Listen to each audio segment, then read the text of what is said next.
बिस्मिल्लाहिर्रहमानिर्रहीम। खाना काबा की मुकम्मल तारीख, एपिसोड 14।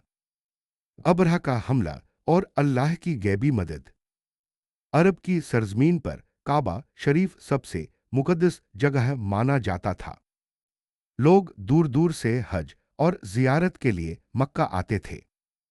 काबा की वजह से मक्का को अरब में बहुत इज्जत हासिल थी। मगर यमन का एक जालिम बादशाह यह बर्दाश्त नहीं कर पा रहा था। उसका नाम था गबरहा। अबरहा कौन था?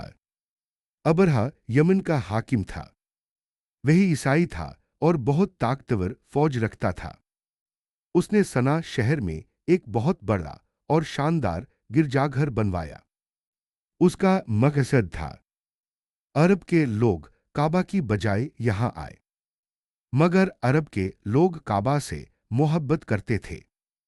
उन्होंने उस गिरजाघर को अहमियत नहीं दी।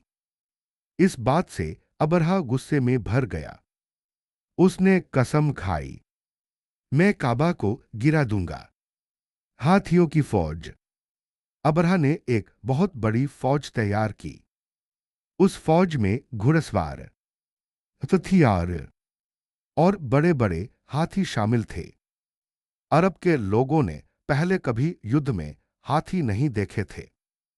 सबसे बड़ा हाथी था महमूद। फौज मक्का की तरफ बढ़ने लगी। रास्ते में जो भी कबीला सामने आया उसे कुचल दिया गया। मक्का में डर का माहौल। जब लोगों को पता चला कि हाथियों की फौज मक्का की तरफ आ रही है तो पूरे शहर में खौफ फैल गया। उस वक्त काबा की देखभाल अब्दुल मुत्तलिब करते थे। वह रसूलुल्लाह सल्लल्लाहु अलैहि वसल्लम के दादा थे। अब्दुल मुत्तलिब बहुत समझदार और इज्जतदार इंसान थे। अबरहा और अब्दुल मुत्तलिब की मुलाकात। अबरहा की फौज ने मक्का के बहुत से ऊंट पकड़ लिए। उनमें अब्दुल मुत्तलिब के ऊंट भी थे। अब्दुल मुत्तलिब अबरहा से मिलने गए। अबरहा उनके रौब और शख्सियत से बहुत मुतासिर हुआ। उसने सोचा शायद यह काबा के बारे में बात करेंगे। मगर अब्दुल मुत्तलिब ने कहा, मेरे ऊंट वापस कर दो। अबरहा हैरान रह गया। उसने कहा, मैं तुम्हारे काबा को गिराने आया हूं और तुम्हें सिर्फ ऊंटों की फिक्र है। अब्दुल मुत्तलिब ने बहुत शानदार जवाब दिया, ऊंटों का मालिक मैं हूं और काबा का मालिक अल्लाह है। वही उसकी हिफाजत करेगा। अल्लाह की गैबी मदद। जब अबरहा की फौज काबा के करीब पहुंची तो हाथी महमूद बैठ गया। उसे काबा की तरफ मोड़ा जाता तो वह आगे न बढ़ता, मगर दूसरी तरफ मोड़ा जाता तो दौड़ने लगता।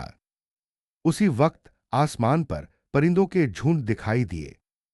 वे थे अबाबील। हर परिंदा अपनी चोंच और पंजों में छोटे छोटे पत्थर लिए हुए था। उन्होंने उन पत्थरों को फौज पर बरसाना शुरू कर दिया। जिस पर पत्थर गिरता वह तबाह हो जाता।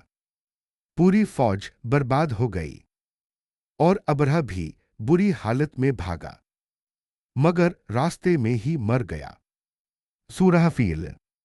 अल्लाह ताला ने इस अजीम वाक़ये को कुरान में हमेशा के लिए बयान कर दिया। पूरा एक सूरह नाजिल हुआ, सूरह अल फील, जिसमें अल्लाह फरमाता है, क्या आपने नहीं देखा कि आपके रब ने हाथियों वालों के साथ क्या किया? यह वाकया पूरी दुनिया के लिए निशानी बन गया। आमुल फील। जिस साल यह वाकया हुआ उसी साल रसूलुल्लाह मुहम्मद सल्लल्लाहु अलैहि वसल्लम की पैदाइश हुई।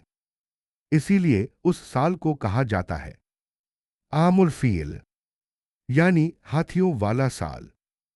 इस वाकये से मिलने वाले सबक। अल्लाह अपने घर की हिफाजत खुद करता है। काबा की रक्षा इंसानों ने नहीं, अल्लाह ने फरमाई। घमंड इंसान को तबाह कर देता है। अबरहा अपनी ताकत पर घमंड करता था। अल्लाह की मदद किसी भी रूप में आ सकती है। छोटे परिंदों ने बड़ी फौज को तबाह कर दिया। ईमान वाला इंसान मुश्किल वक्त में भी भरोसा नहीं खोता। अब्दुल मुत्तलिब ने पूरा भरोसा अल्लाह पर रखा। अगले एपिसोड में, अगले हिस्से में हम जानेंगे रसूलुल्लाह सल्लल्लाहु अलैहि वसल्लम की पैदाइश और मक्का का माहौल। उसमें हम देखेंगे आमुल फील का दौर, मक्का की हालत, अरब की जहालत और नूरे मुहम्मदी सल्लल्लाहु अलैहि वसल्लम की आमद।